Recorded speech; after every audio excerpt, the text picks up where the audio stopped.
दुनिया की नज़रों में मेरी लाइफ एकदम परफेक्ट थी।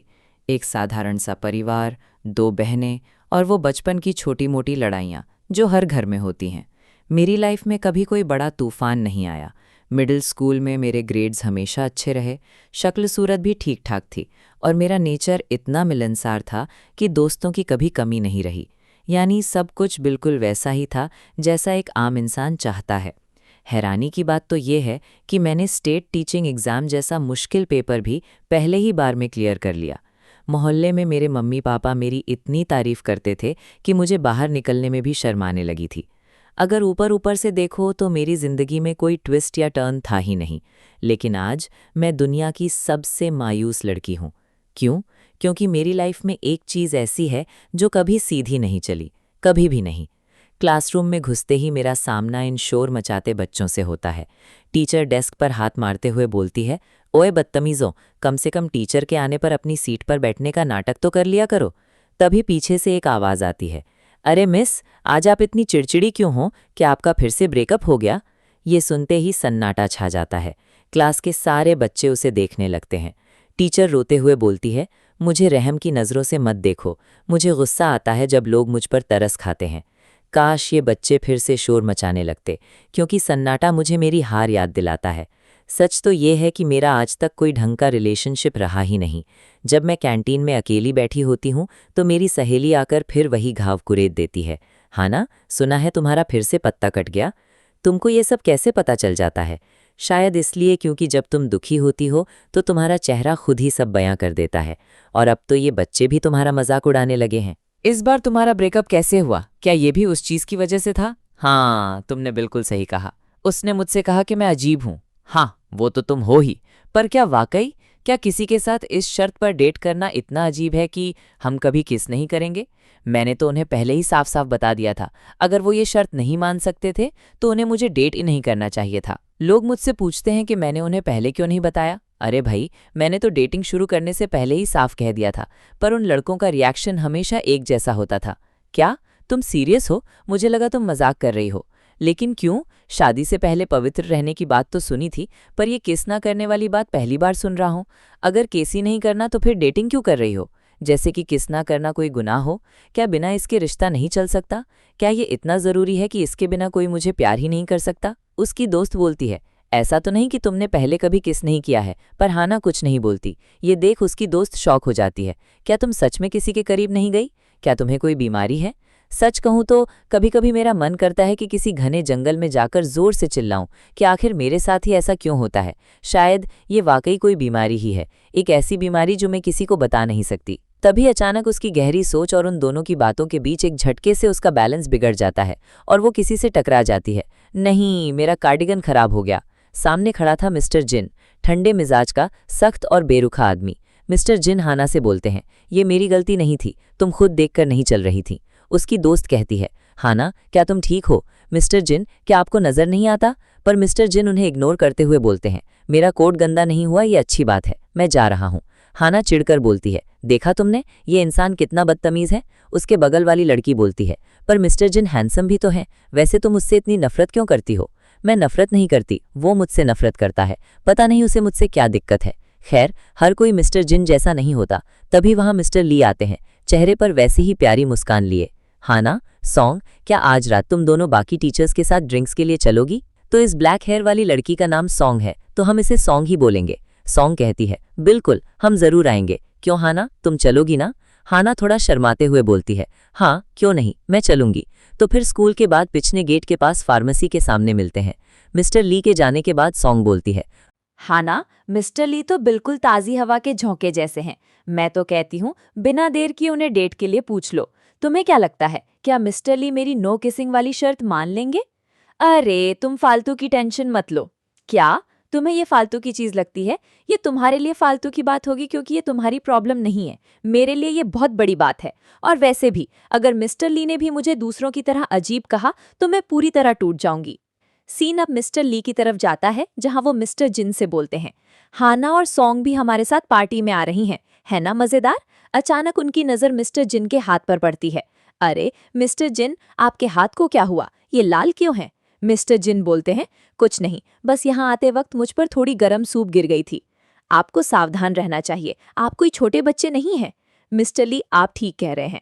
हाना दूर से ये सब सुन रही थी और उसे याद आ रहा था कि सूप उसके साथ टक्कर की वजह से गिरी थी। शाम के वक्त पार्टी के लिए जाते समय मिस्टर ली हंसते हुए बोलता है, दोस्तों, आज हमें ऐसे पार्टी करनी चाहिए जैसे ये फ्राइडे की रात हो। तभी रास्ते में एक छोटा पपी दिखता है। मिस्टर ली खुश होकर कहते हैं, ओह देखो ये कितना क्यूट है।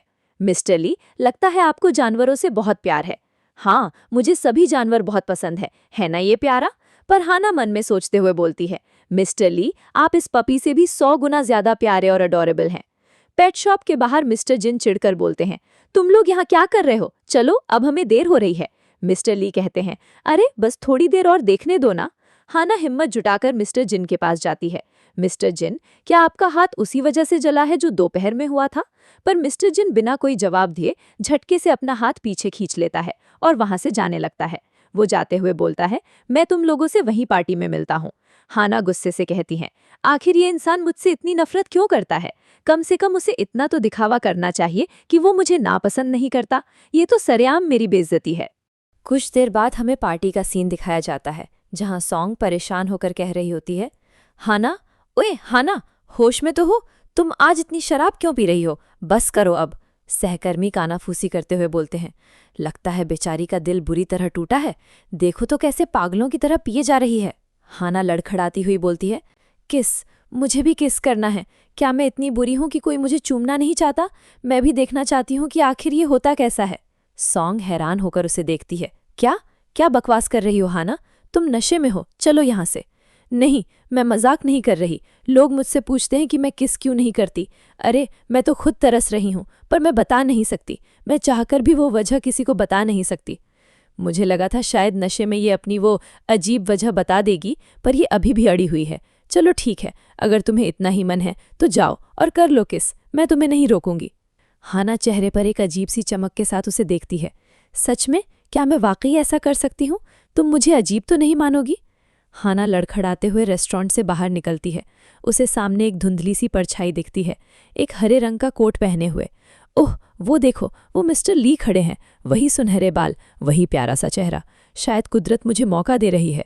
मिस्टर ली इतने अच्छे हैं, वो मुझे कभी गलत नहीं समझेंगे। अगर वो मेरा ये सच जान भी गए तब भी वो मेरा साथ देंगे। हाना लड़खड़ाते हुए परछाई के करीब जाती है। मिस्टर ली, शायद आप ही वो इंसान हैं जो मुझे इस बीमारी से आज़ाद कर सकते हैं। हाना आगे बढ़ती है और उस शख्स का कोट पकड़कर उसे अपनी तरफ खींचती है। वो शख्स हैरानी से उसकी तरफ मुड़ता है, पर हाना बिना कुछ सोचे समझे उसके होठों को चूम लेती है। एक पल के लिए शांति छा जाता है। हाना की आंखें बंद हैं। उसे लग रहा है कि वो मिस्टर ली को किस कर रही है। तभी पीछे से किसी के पकड़ने और चिल्लाने की आवाज़ आती है। हाना, रुको, तुम ये क्या कर रही हो? मिस्टर ली करीब आकर बोलते हैं, हाना, क्या तुम ठीक हो? होश में आओ। हाना धीरे से अपनी आंखें खोलती है। हाँ, मिस्टर ली मेरे बगल में क्या कर रहे हैं? अगर मिस्टर ली वहाँ खड़े हैं तो फिर जिसे मैंने अभी अभी किस किया वो कौन है? हाना धीरे धीरे अपनी नज़रें ऊपर उठाती है।